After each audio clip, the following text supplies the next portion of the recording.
On the third anniversary of our marriage, I found out I was pregnant. I was so happy that I couldn't wait to tell Julian the good news. However, not long after I left the hospital, a red coupe lost control and crashed into me. When I woke up again, I was already lying on a hospital bed. I had lost my child, while the other party only had minor scratches. After regaining consciousness, I received a call from Julian. "I'll be on a business trip for the next few days. Take good care of yourself." After he hung up, I heard his voice coming from the next word. "Don't cry, my dear. It's all the other person's fault for not looking at the road. Didn't you always want to see the aurora? I'll take you there." I didn't expose his lie. I just felt completely exhausted, both physically and mentally. After being discharged from the hospital, I decided to get a divorce. On the day of my discharge, I received a call from Julian. "Hello. Aren't you at home?" "Honey." I softly answered, "I'm outside. I'll be back soon." His voice was excited, with a hint of something strange that he didn't even notice himself. "Then I'll wait for you to come back. I brought you a gift for my business trip." After hanging up the phone, I looked at the photo of Julian and me on the screen, and an inexplicable feeling of annoyance welled up in my heart. I quickly changed the desktop wallpaper, then hailed a car and went home. When I got home, Julian had already prepared dinner. I looked at him, who was busy, and couldn't understand how he could act like a model husband in front of me, while cooing sweet nothings to another woman outside. I suppressed my emotions and walked towards the dining table. The table was filled with all my favorite dishes. When Julian saw me, a big smile spread across his face. "Honey, you're back. Go wash your hands and get ready to eat." "Okay." After washing my hands and coming back, I sat down opposite Julian. He took out a small box from his pocket and pushed it towards me. "Honey, this is a gift for you. I know a few days ago was our wedding anniversary, but I couldn't get away from the company." I looked up at him. So he knew it was our anniversary too. The gift Julian gave me was a necklace. It was very beautiful and dazzling. Even the packaging box was very delicate. But if I hadn't seen the photo the stranger posted on their WeChat moments, I might have been very happy. This necklace was in the lower right corner of the other person's photo. On the tray for holding jewelry, there were 3 words written: "Free gift area." My husband gave a gift to another woman to make her happy, and then gave me the free gift. I couldn't describe my feelings at this moment. Should I be glad that my cheating husband still remembered me in his heart? Or should I be angry that he actually tried to fob me off with a free gift? I didn't say anything for a long time. Finally, Julian noticed that something was wrong with my mood. "Honey, what's wrong? Who made you unhappy?"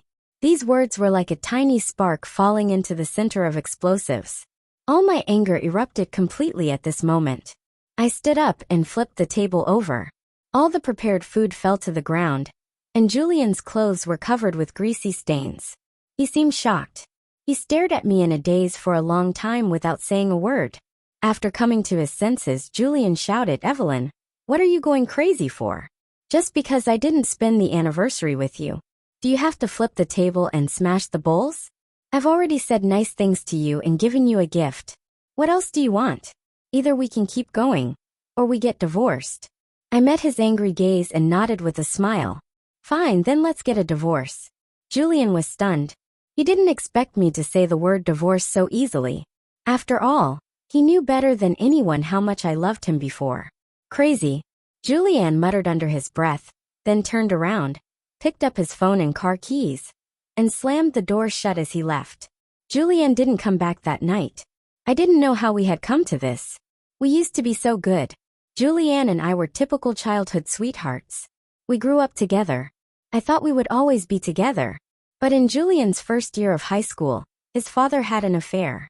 After learning the truth, Julian's mother made a big scene. The final result was that the two got divorced. And Julian's mother transferred schools with Julian. We were forced to separate like this. The next time we met was after we graduated from university. We both applied for the same company. I was very happy to see him, and he was happy too. It was as if we had returned to the happy days of our school years.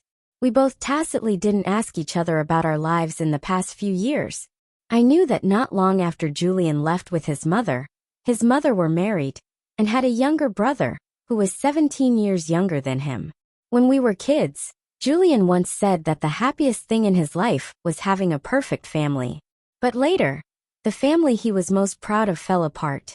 When the interview reached the final round, only he, I, and another guy were left. That guy was quite outstanding, but unfortunately his emotional intelligence was a bit low, so he was eliminated. When only he and I were left, he gave up with a high-sounding excuse. I passed the final interview and got the job offer. After that, I invited him to dinner, and he didn't decline. At the end of the meal, I finally asked my question. Why did you give the opportunity to me? He was stunned. Then his eyes became deep, as if he was thinking of something. Finally, he said, "There's no reason. I just thought your major was more suitable for this job opportunity than mine." From then on, we got familiar with each other again. We had dinner together after work, played games together when we were free, and climbed mountains together on weekends. Our relationship became closer and closer. I thought he liked me just as much as I liked him, so I confessed my love to him. That day, we stood on the top of the mountain. The wind blowing towards us ruffled the hair on his forehead, and his smile dazzled me. He accepted my confession and said, "Okay, then let's be together." We dated for a year, then got married until now. During those days when I was lying in the hospital bed, a masochistic ally scrolled through the witch at moments of that strange account one by one. Every moment of happiness that I thought was real found its true answer there. It turned out that on the day he gave me the job opportunity, he sent a message to her. "You said I don't know how to love, that I don't understand how much injustice girls face in this world. So today I gave a job opportunity to a girl. Will the gods see this and feel sorry for you? Giving you better opportunities?" On the day I confessed to him, he sent a message to her. "You said I don't know how to love, and that no one will love me. But today someone confessed to me. Does it mean that I made her feel my love? Now that I've learned to love, will you come back?"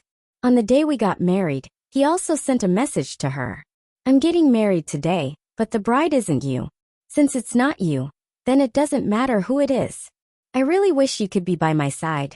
I really want to see you in a wedding dress. I wish we could stand on the stage together, receiving everyone's blessings and applause." There's still a lot more. During the 3 years of our marriage, he never forgot about her for a single moment. The 3-year marriage and relationship were like bubbles in the sun. They seemed colorful, but would disappear at the slightest touch. The next day, after arriving at the company, I went straight to the leader. I came straight to the point. "Olivia, I'm willing to go with you." Olivia was taken aback and asked in disbelief, "Have you thought it through?" Olivia was a senior executive in the company, but the boss was a scoundrel who gave all her achievements to his mistress. After this happened too many times, Olivia couldn't stand it anymore. She wanted to take some core members of our team and leave to develop in a new first-tier city on her own. And I was one of them.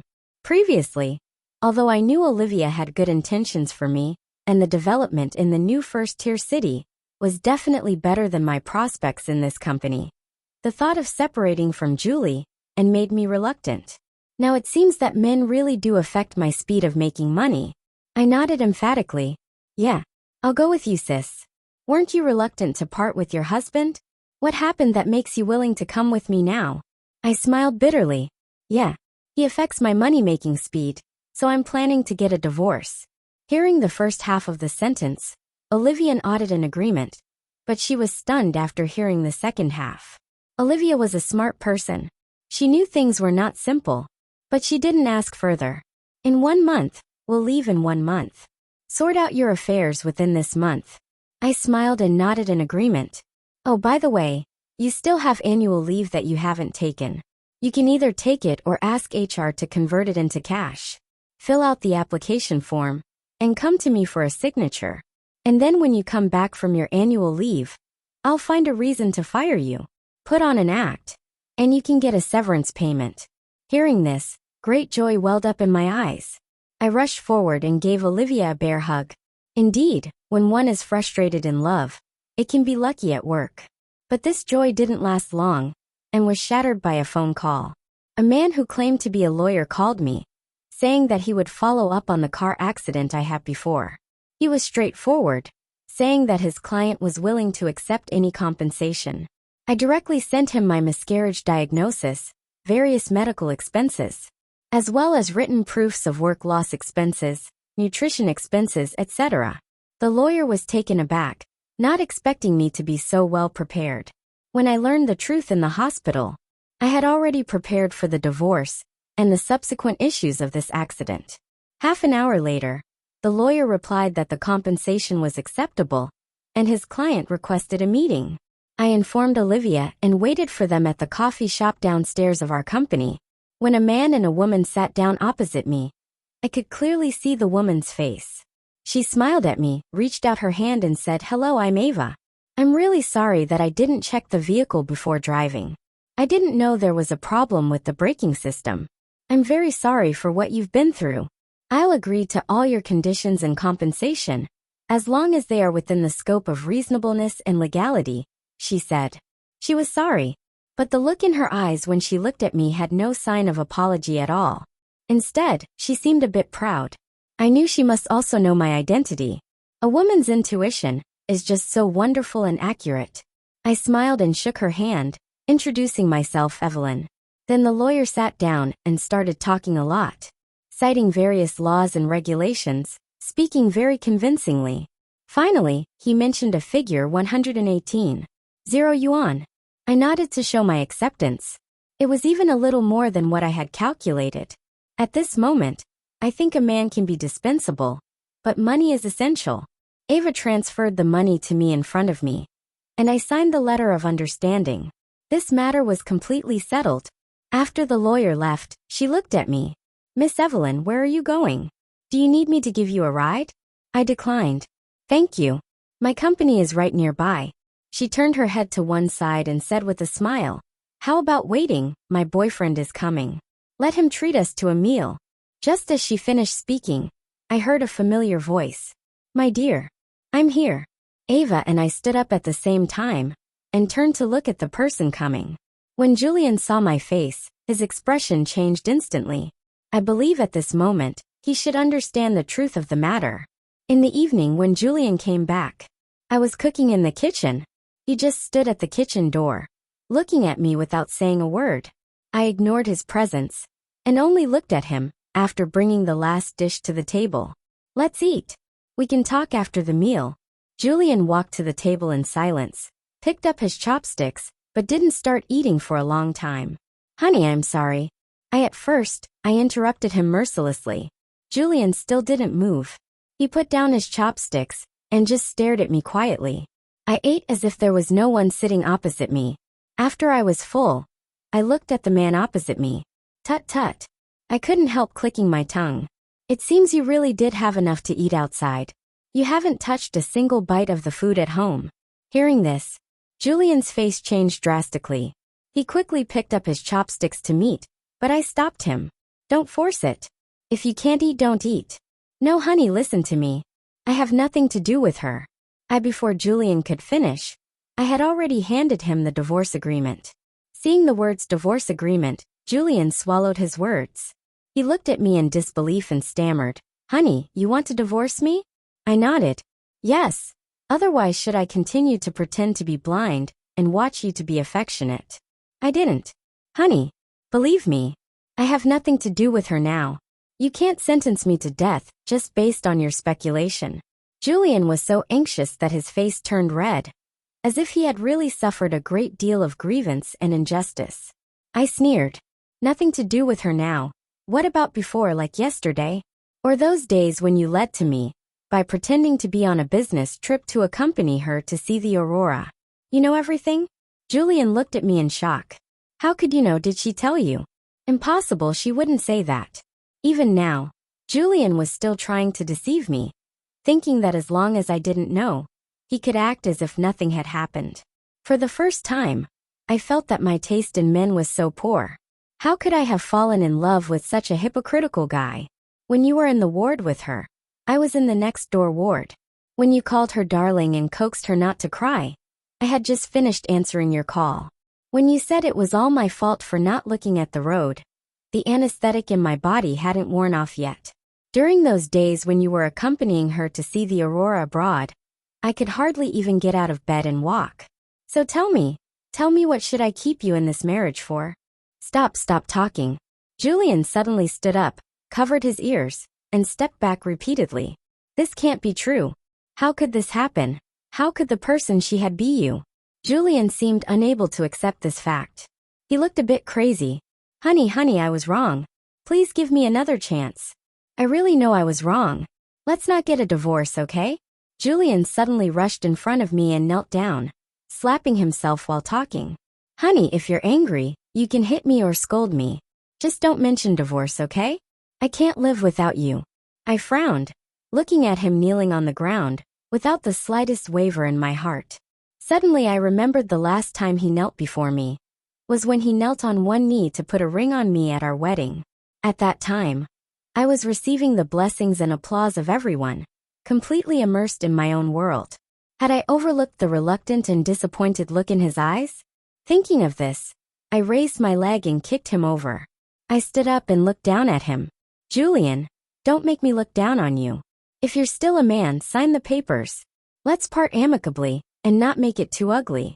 After saying that, I turned around and went upstairs to my room. The next day, I got up and went downstairs. Surprisingly, I saw that Julian had already prepared breakfast and was waiting for me. When he saw me coming downstairs, a flattering smile appeared on his face. Honey, come and have breakfast.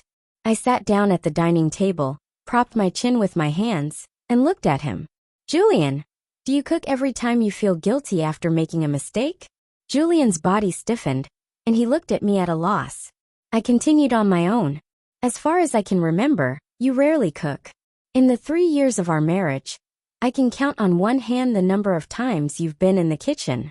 Let me think. When was the first time? It was probably 4 months ago. Ava must have come back. You used working overtime as an excuse to accompany her for 3 hours. And the next day you took the initiative to make me breakfast. The second time was on my birthday before. You were supposed to accompany me on my birthday but were late. You were with her watching a movie, right? And then you made me a meal the next day. The third time was. I listed his deeds one by one, tearing off all his false disguises. Julian stood there looking embarrassed, with his head bowed, not daring to look at me. It's always breakfast every time. The only time you made dinner was when you came back from abroad. You must have slept together, right? Hearing this, Julian quickly defended himself. No, we slept separately. I didn't have anything with her. Honey, you have to believe me. Believe you? I said contemptuously. With the things you've done, would you believe it if you were in my shoes? Julian was stuck for words. His mouth open, but not a single word came out. Obviously, he also thought his words were not credible. I picked up the porridge beside me and poured it over his head. You know what? From the moment I learned the truth, this is how you look in my eyes, disgusting and annoying. After saying that, I pushed him away and walked out briskly. When I reached the door, I suddenly thought of something and turned around to add, I hope to see the signed divorce agreement when I get home from work tonight. If you're not willing, I don't mind suing for divorce. After arriving at the company, I briefly dealt with the work at hand and then applied for annual leave. The approval came through quickly, and I picked up my bag on the spot and left, going to a nearby law firm. Unexpectedly, the person who received me was the lawyer that Ava had hired before. His name was Henry, probably around 30 years old. When he learned that I was there to sue for divorce, he was taken aback. Henry asked about the reason for divorce, and I didn't hide anything. Miss Evelyn, are you saying that Miss Ava is the other woman? I nodded. What? Do you think she doesn't look like one? Or do you want to tip her off? Henry quickly shook his head. No, you've misunderstood. I was just asking casually. If there are no other questions, please help me prepare the materials for the lawsuit, Henry.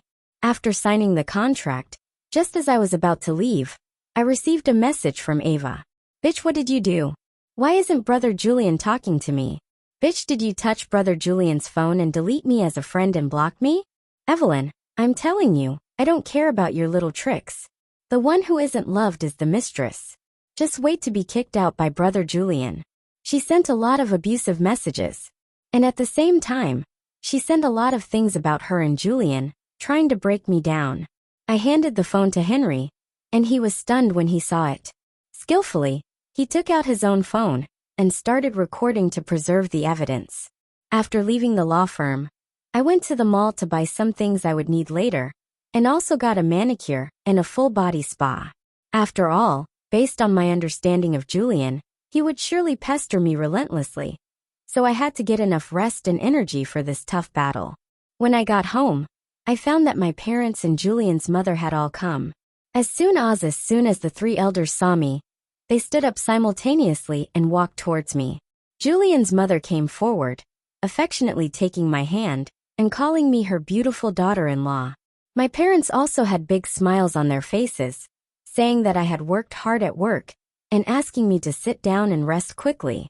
I squeezed out of the encirclement of the three of them and saw Julian kneeling on the ground, bare-chested, with the rattan held high in both hands. He had a blank expression, looking solemn, like a fearless warrior going to his death. I touched the corners of my mouth, not knowing what new trick he was playing. I turned to look at the three people behind me, and they all had expressions of wanting to say something, but holding back. My mother stammered for a long time before finally saying, "Evelyn, we know everything about you and Julian. Today Julian asked us to come here, because he wants to ask for your forgiveness in front of us. It's also a kind of guarantee." Julian's mother nodded in agreement. Yes, you and Julian grew up together. It would be such a pity to get divorced after so many years of relationship. Evelyn, if you're really angry you can hit him. Just keep him alive. My father also rarely played the peacemaker to comfort me. Evelyn, you're all grown-ups. You should rein in your temper a bit. Julian has confessed everything about him and that woman. He promised that they are innocent. We've seen the chat records between him and that woman. There's really nothing. It's just normal friend-to-friend chat. Julian also slapped that woman in front of us. Don't make things difficult for him. I stared blankly at the three of them, my shock evident. One was a woman who had been betrayed by a man, and the other two were my parents. But now they were all on Julian's side, asking me to forgive him. Julian, as the person involved, made a final summary. "Honey, I really know I was wrong. I promise I will never have excessive interactions with other women again. Please give me another chance. You can also hit me until you feel better." As he spoke, he moved his steps closer to me on his knees and handed the rattan to me. I smiled slightly and picked up the rattan without hesitation, then whipped it towards Julian. Whoosh! The sound of the rattan breaking through the air came, followed by Julian's scream. I sneered. "You're screaming so loudly after just one hit. If I were to hit you until unsatisfied as you said, you might not survive." Julian supported himself with his hands on the ground. His forehead was sweating from the pain, and a bright red mark ran across his entire back. He gritted his teeth and said, "It's okay, I can take it." Honey hit me. Just after I whipped him a few more times, blood beads had seeped out on Julian's back, and his face had turned pale. Julian's mother looked at Julian with a pained expression. She wanted to plead for him several times, but didn't dare to say anything. It seemed that Julian had done a good job of preparing the three of them in advance. "Evelyn, you bitch!" Ava showed up out of nowhere. The moment she saw me hitting Julian, she rushed over and pushed me away. If my mother hadn't been quick-witted and caught me, I might have fallen to the ground by now. Ava threw herself beside Julian, crying as if she had lost her father. "Julian, I'll help you up. Let's go to the hospital." At the next second, Julian pushed Ava, who was beside him, away. Ava stared at Julian blankly, her lips trembling. "Julian, you? What are you doing?" I chuckled aside. "Don't you see? In order to beg me not to divorce, he dragged my parents and his mother here as witnesses, asking me to hit him to vent my anger, just to ask for my forgiveness." Hearing my words, Ava was stunned. "Impossible!" Ava shouted. "Julianne, didn't you say you didn't love her, and that you just got married to make Dale? What are you doing now?" As soon as these words came out, the faces of the three parents changed. On the contrary, I was calm as if nothing had happened, just watching the show quietly. Julian raised his head with difficulty and looked at me. "Honey, don't listen to her nonsense. I didn't say those things. The person I love is you." Believe me, by this time, Ava understood everything. She burst out laughing, as if she were a completely different person from before. Julian, are you acting out the drama of a prodigal son turning back? Do you even deserve it? I nodded emphatically. That's right. Do you deserve it? Ava pointed at Julian's mother and shouted, Do you think I seduced him? Let me show you the truth. As she spoke, she took out her phone, ready to show the evidence. Julian panicked. He made a flying pounce, overwhelmed Ava, snatched her phone, and threw it at the opposite wall. The phone fell to the ground and shattered into pieces. This series of actions happened so quickly that it was over before anyone could react. But the people present were not stupid. Julian's nervousness precisely indicated that he had been hiding something. I smiled. It doesn't matter. I have evidence too. As I spoke, I took out my phone, opened Ava's WeChat moments, and handed it to the three parents. Take your time to look. We have plenty of time. Julian struggled to get up, but I stepped on him and pushed him back. Julian, I'm telling you clearly now. I didn't get this job because you gave it to me. I later verified with the person in charge of the company's interview. He said your professional matching degree was not high, and your in-school simulation experience was not as good as mine. So don't be so self-righteous. And you said you learned to love others. Judging from the current situation, your learning results are mediocre. And you said that as long as the bride wasn't her, it didn't matter who it was. Now that I'm proposing a divorce to fulfill you, what are you making a fuss about? I exposed all his false love in front of everyone. Julian's eyes widened, looking at me as if he had seen a ghost. Want to know how I found out about all this? I pointed at Ava beside me. 4 months ago, on the night you said you were working overtime, I received a friend request from a stranger. And I accepted it.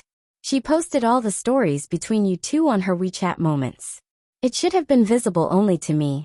I'd been liking every post about your touching love story. Ava nodded with a smile. That's right. I did it all. You said you didn't like her. You said you were tired of this ordinary life. You said that if it weren't for her, you would definitely marry me. As she spoke, Ava suddenly turned to look at me. Do you know? I deliberately hit you with my car before. He hinted to me to do it. Evelyn, you had a car accident before? My mother pulled me over in horror and immediately started checking my condition. I shook my head. I'm fine. I've recovered. You said you hit my daughter Evelyn with your car? My father rushed forward in one step, grabbed Ava's hair, and lifted her up. Ava grimaced in pain but still forced a smile and said, Yes, it was your good son-in-law who hinted to me to do it. Even the over 100,000 yuan I gave your daughter as compensation was paid by him for me. Shameless bitch. My father raised his hand and slapped Ava. I quickly stepped forward and pulled him back. Ava's mouth was bleeding from the slap, but she kept laughing. It's now yes killing me. Julian told me to do it. At this point, the three people who originally came to speak for Julian changed their expressions. Did Julian only tell you that I want a divorce, and that I misunderstood him for having a woman outside, and then deceive you into coming here? The three didn't deny it, which indirectly meant I was right. Mom, this might be the last time I call you this. I took Julian's mother's hand and said, It's inevitable that I'll divorce Julian. But what I want to tell you is that you should think about yourself. You've spent the past few decades on the men in Julian's family. But think about it. As the son of his father, Julian has that man's blood and genes. What he did today is something you can't save. I said this to comfort Julian's mother, because the two men in her life had betrayed her. The man she remarried was gay. He tricked her into having a child, snatched the child away after the child turned 3, and divorced her. After that, she spent all her time and energy on Julian. Julian was the pride of her life. But the son she was most proud of did the thing she hated the most: betrayal. After hearing my words, Julian's mother slapped Juliet Weiss and left crying. Julian was in the hospital for half a month before he recovered. After being discharged from the hospital, he finally agreed to the divorce. After coming out of the Civil Affairs Bureau, he looked at me and cried. He said to me, seriously, I'm sorry. I waved my hand. No need. Don't say such false and useless words. If you really feel sorry for me, you should give me more compensation. To my surprise, he actually nodded and agreed. He immediately found a lawyer to redraft the agreement. gave me 2/3 of the property under his name, and also agreed to automatically transfer 1/4 of his monthly salary to my account. At the same time, he sued Ava, asking her to return the over 100,000 yuan. After Ava returned the money to him, he transferred it to me again, saying that this money originally belonged to me. I thought so too, and accepted it with a clear conscience. I sold the wedding house we owned together. The money from selling the house was divided in a 70-30 ratio, with me getting 70 and him getting 30. As for Ava, my parents meant for me to sue her, saying that she attempted murder. They even found a lawyer for me and asked about what to do in this situation. But the lawyer told them that since I had issued a letter of understanding and accepted the compensation, I couldn't sue anymore. The most important thing was that we didn't have evidence. Although the people present heard Davis say that she hit me on purpose, there was no evidence to prove that she said it. There was no surveillance at home, and the testimonies of my parents and mother-in-law couldn't be adopted. So this matter had to be left unresolved. My parents were so angry that they wanted to secretly find someone to beat Teva up. I quickly stopped them and told them that this is a society ruled by law, and there are surveillance cameras everywhere. Once they were discovered, it would be easy for them to get into trouble. After much persuasion, I finally managed to talk my parents out of their revenge plan. After settling my parents down, I went to visit Julian's mother again. As soon as she saw me, she started crying, saying that she was sorry for me and that she, as a mother, didn't raise Julian well. As expected, Julian's mother still couldn't accept that the son she had raised with her own hands had become the person she hated the most. I comforted her for a long time and stayed at her place for a day before she felt better. Later, I had a small gathering with some friends and said a simple goodbye after everything was settled. It was time for me to leave. When Julian learned that I was leaving, he came to see me overnight. With red-rimmed eyes, he asked me, "Are you leaving this place? Is it because of me?" I only came to see him because of the large amount of money he gave me before. I was speechless when he said this. I rolled my eyes and said irritably, "You're overthinking it. You're not that important at all. I'm leaving because I have better development opportunities." He was stunned for a moment and then nodded in disappointment. After that, he babbled on a lot, saying things like asking me to be careful when I went to the new city, to find a community with high privacy and security, and to work hard and live a good life. Finally, he said that if I met someone I liked, I should tell him, and he would definitely help me judge. When he finished and turned to leave, I called out to him. He turned around looking at me with joy and said excitedly, "Evelyn, I knew you had something to say to me too." I nodded and said, "I suggest you go to the hospital for a checkup when you have time. Red eyes easily might be a sign of illness. What if you turn into a zombie later and fight with dogs for food?" After saying that, I left without looking back. After arriving in the new city, I was indeed a bit unaccustomed to the food and the local conditions. However, I have a strong adaptability and quickly integrated into the new environment. About 3 months later, a friend of mine told me that Julian and Ava were going to get married. I was stunned for a moment, thinking that after all the trouble they had before, they could still be together. It seemed that they were really in love. My friend asked me cautiously, "Are you okay?" I replied to him, "I'm fine. What could be wrong with me?" Later, my friend told me that they were actually getting married because Ava was pregnant, and she chased Julian to take responsibility. I thought about it carefully. If the child was conceived during the days they went abroad, it would be more than 4 months old by now, and it would indeed start to show. Regarding this, I thought they were a perfect match of a scumdag and a slut, and wished them to be locked together forever. Just when I thought everything was over, Julian came to me. He said, "Evelyn, I'm getting married." "Oh, and then?" I replied inferently, and then asked, "You're not coming here to invite your ex-wife to your wedding, are you?" He shook his head. No, I'm here to tell you that I don't love her. The person I love is you." I frowned and looked at him like he was a fool. "Are you okay? Don't you think what you said sounds familiar? Didn't you say the same thing to Ava when you were married to me, Julian? I really want to ask you, do you have some kind of serious obsession with your ex-lovers? When you were with me, you thought about Ava every day. Now that you're about to marry Ava, You come here and say you love me. If you're sick, go to the hospital. Don't come in front of me and annoy me. Julian was stunned at first, and then he smiled bitterly. Yes, I'm sick. I'm so in love with you that I can extricate myself. I'm love-a-sick. For a moment, I felt like my ears were contaminated. I never thought that Julian was still such an annoying person. If you have nothing else to do, you can leave, I said helplessly. Since you're going to marry her for the sake of our childhood, I'll give you one piece of advice. Take good care of her and the child. After all, you've already lost one child. Hearing this, Julian's eyes widened. He walked quickly towards me, grabbed my shoulders, and growled, "What did you say? I've already lost one child. What do you mean?" I broke free from his grip, took 2 steps back, and looked at him unhappily. I had just found out that I was over 2 months pregnant. Right after I left the hospital, she hit me with her car, and I lost the child.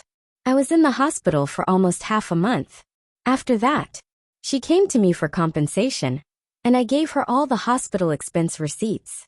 Didn't you see those receipts when you gave her the money? Julian stared blankly, muttering the child. My child over and over again. After a while, he burst out laughing. I killed my own child with my own hands. I really deserve it. I didn't know what was wrong with Julian, so I just turned around and laughed. Afterward, the friend who attended Julian's wedding said that on the wedding night, Julian beat Ava until she had a miscarriage. Ava had a massive hemorrhage and almost didn't make it. I heard that she finally survived, but she was paralyzed and would never be able to get out of bed again. Finally, I found out that Ava secretly hid the receipt of my miscarriage and concealed the fact that I had lost the child. I thought Julian knew about it, and that he could be so heartless as to harm the child for Ava's sake and keep silent. Julian was also sentenced to 11 years in prison for intentional injury. Before he was sent to prison, he wrote me a letter and asked a friend to forward it to me. There were only 2 sentences in the letter. Evelyn, I avenged our child. Evelyn, I'm sorry. I expressionlessly crumpled the letter into a ball and threw it into the trash can.